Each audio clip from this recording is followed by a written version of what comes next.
నమస్తే. నేను నాగశ్రీ డైరీస్‌కి స్వాగతం. పొద్దున్న రీల్ అప్‌లోడ్ చేశాను కదండీ! ఎంతమందో 10,000 మందికి పైగా చూసారు. ఎన్నో కామెంట్స్ పెట్టారు. మీ అందరికీ కూడా థ్యాంక్ యూ సో మచ్ అండి. మా యాత్ర విజయవంతం కావాలని కోరారు. ఇప్పుడు నేను మీ అందరికీ కూడా మళ్ళీ కవిత గారిని ఒక్కసారి పరిచయం చేస్తున్నాను. కవిత గారి ఆధ్వర్యంలో ఇక్కడ దాకొచ్చాము. ఇక మిగిలిన యాత్ర ఎలా ఉంటుందో, ఎలా ఉండబోతోందో మీరు ఒక్కసారి మా సబ్స్క్రైబర్‌లకి చెప్పేసేయండి. నమస్కారం అండి అందరికీ.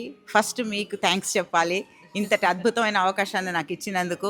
ఎన్నో ప్రయాసల కోర్చి ఎంతోమందికి వీసాలు రాక, పర్మిట్లు రాక అవస్థలు పడితే మనది మాత్రం అన్నీ అయితేనే మీరు ఇంటి నుంచి బయలుదేరండి అని మా అందరికీ చెప్పినందుకు, మీరందరూ నాకు సహకరించినందుకు ఇవాళ అన్ని డాక్యుమెంట్స్తో మనం సిద్ధంగా ఉన్నాం ప్రయాణం చేయడానికి. ఓం నమ శివాయ.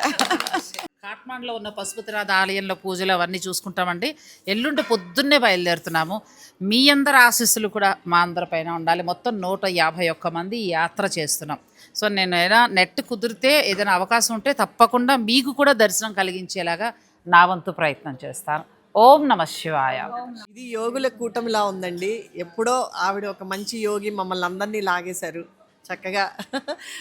చాలా ఆనందంగా ఉంది. కవిత గారు thank you so much. So ఈ రీల్ ఎవరైతే యాత్రలకు వచ్చారో వారి పిల్లలందరూ కూడా ఏమైనా చేరగలిగితే మీ వారందరూ కూడా ఎప్పటికప్పుడు సేఫ్గా ఎలా ఉన్నారు అనేది మనం రీల్ రూపంలో ఒక్క రీల్ అయినా మనం అందించే ప్రయత్నం చేద్దాము.